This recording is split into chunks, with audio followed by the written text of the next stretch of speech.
SST நேயர்களுக்கு வணக்கம். எந்த பதிவு போட்டாலும் பல நெகட்டிவ் கமெண்ட்டுக்கு வரும். நெகட்டிவ் கமெண்ட்டுங்களுக்கு பயப்படுற மாதிரி எஸ்எஸ்டிக்கு நோக்கம் இல்லைங்க. இந்த பதிவு முழுமையாக நாம் பதிவிடுறதுக்கு காரணம் என்ன அப்படின்னா, இந்த இடம் சாம்பியன் ரயில் நிலையத்தில் இருக்கிற அருகாமையில் இருக்கிற கில்பர்ட்ஸ் சர்க்கிளில் இருந்து மாரிகுப்பம் போகிற வழி இது. இந்த வழியை பற்றி நிறைய முறை நமக்கு பொதுமக்கள் குறை சொல்லினே இருந்தாங்க. இந்த வழியில் சார் ராத்திரியில் போகும்போது ரொம்ப கஷ்டமாக இருக்குது. டூ வீலரில் ஆகட்டும், ஆட்டோவில் ஆகட்டும், எந்த வாகனத்தில் போனாலும் எங்களுக்கு ரொம்ப கஷ்டமாக இருக்குது சார். இடையூறு அதிகமாக இருக்குது. இங்கே ஒரே ஒரு லைட்டு, அந்த முனீஸ்வரன் கோயில் பக்கத்தில் ஒரே ஒரு விளக்கு இருக்குது சார். அந்த விளக்கு தான் சாம்பியன் ரீஃப் எஸ்பி ஆஃபீஸ் உள்ளே போகிற அண்டர் பாஸ் வரைக்கும் கூட இந்த ஒரு லைட் தான் எங்களுக்கு ஆதரவு. இதை விட்டால் ஒரே ஒரு விளக்கு கூட எங்களுக்கு இல்லை. அண்டர் பாஸ்க்குள்ளே எங்களால் நுழைஞ்சு கூட போகிறதுக்கு பயமாக இருக்குது. ஹெட்லைட் இல்லாத வண்டிங்க பயணமே செய்ய முடியாது அப்படின்ற குறை அதிகமாக இருக்குது. ஆமாங்க, 7 மணிக்கு மேலே இந்த பகுதியில் பயணம் செய்கிறது ரொம்ப இடையூறான இருக்குது. செடி கொடிகள் பக்கத்தில் மரங்கள் அதெல்லாம் நம்ம அப்புறமா பார்த்துக்கலாம். ஆனால் பாருங்கள், இந்த லைட்டு வெளிச்சம் இல்லைன்னா, வாகனங்கள் வெளுக்கு இல்லைன்னா இந்த வழியில் போக முடியாது. தினப்பயணிகள் 7:30 மணி ட்ரெயின் இது. இந்த ட்ரெயின் வந்த உடனே இந்த ட்ராவலர்ஸ் எப்படி போகிறாங்க அந்த ரோட்டில் அப்படின்றதுக்காக இந்த பதிவை நம்ம குறிப்பிடுறோம். சில இடத்துல மொபைல் ஃபோனில் இருந்து டார்ச் லைட் அடித்து போகக்கூடிய சூழ்நிலை இந்த வழியில் இருக்குது. பொதுமக்கள் நம்மக்கிட்ட நிறைய முறை சொல்லியிருக்கிறாங்க, சார் மொபைல் டார்ச் அடிச்சுன்னு இங்கேருந்து சாம்பியன் ரயில்வே ஸ்டேஷன்லேருந்து அன்காக்ஸ் வரைக்கும் நாங்கள் போகிறோம். அதே மாதிரி மைசூர் ஹால்கிட்ட போகிறோம், ரிவிட்டஸ் லைனுக்கு போகிறோம். நடந்து போகும்போது எங்களுக்கு ரொம்ப பயமாக இருக்குது சார், இதை பற்றி ஒரு நியூஸ் போடுங்கன்னு சொல்லிட்டு எஸ்எஸ்டி நேயர்கள் நம்மக்கிட்ட நிறைய முறை கேட்டுன்னு இருந்ததுனால இன்றைக்கி இந்த விசேஷ பதிவை நாம் வெளியிடுறோம். இந்த பதிவுக்கு நாம் பேக்ரவுண்டு கொடுக்கணும் அப்படின்ற ஒரு கண்ணோட்டத்தில் நாம் பேக்ரவுண்ட் கொடுக்கும்போது சில பாடல்களை நாங்கள் பதிவிடுறோம்.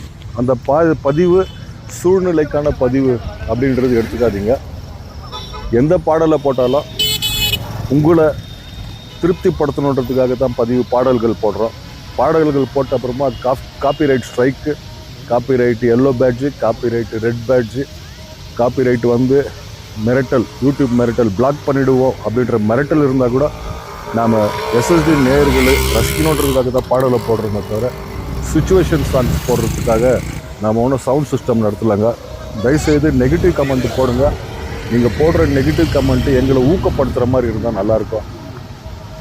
பாருங்கள், ஜனங்க இந்த ரோட்டில் எப்படி ட்ராவல் பண்ணுறாங்க அப்படின்றதுக்காக தான் இது.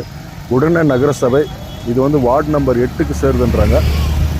உடனே நகரசபை தலைவரோ இல்லை உப தலைவரோ இல்லை சேர்மனோ நடவடிக்கை எடுத்து, இல்லை கமிஷனரை நடவடிக்கை எடுத்து இந்த பகுதியில்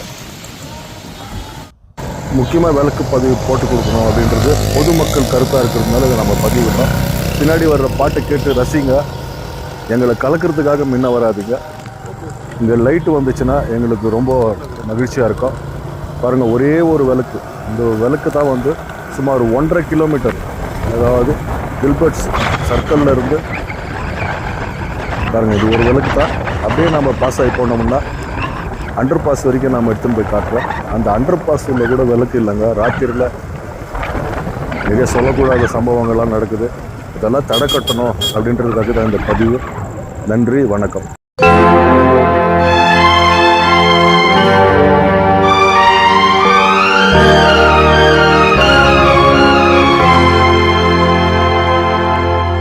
தாளம் தட்டி பாட வந்தேன், தேவன் உன்னை தேட வந்தேன். தேடி வந்த தெய்வம் எங்கே நான் கேட்கிறேன்.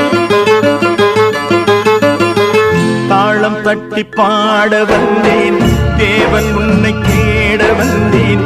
தேடி வந்த தெய்வம் எங்கே நான் கேட்கிறேன். தேடி வந்த தெய்வம் எங்கே நான் கேட்கிறேன். அன்பு கொண்ட நெஞ்சின் உள்ளே அவனை பார்க்கிறேன். தாளம் தட்டி பாட வந்தேன், தேவன் உன்னை தேட வந்தேன். தேடி வந்த தெய்வம் தெய்வம் எங்கே நான் கேட்கிறேன். தேடி வந்த தெய்வம் எங்கே நான் கேட்கிறேன். அன்பு கொண்ட நெஞ்சின் உள்ளே அவனை பார்க்கிறேன். அல்லாஹு அக்பர். அஷ்ஹது அல்லா இலாஹ இல்லல்லாஹு அக்பர்.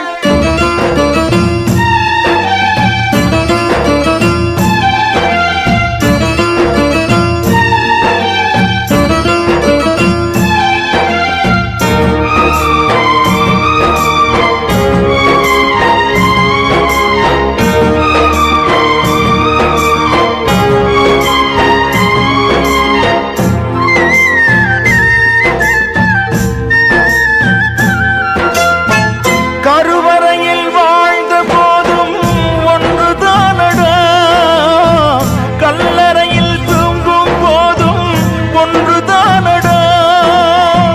நடுவழியில் நீயும் நானும் வேறு வேறடா. இடைவழியில் வந்த சொந்தம் மாயைதானடா. இதை அறிந்து கொண்ட மனிதன் கூட தெய்வம் தானடா. தாளம் தட்டி பாட வந்தேன், தேவன் உன்னை தேட வந்தேன். தேடி வந்த தெய்வம் எங்கே நான் கேட்கிறேன். அன்பு கொண்ட நெஞ்சின் உள்ளே அவனை பார்க்கிறேன்.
ஊர் சுமந்த போது சேயின் வழியே தீ மூட்டினான்.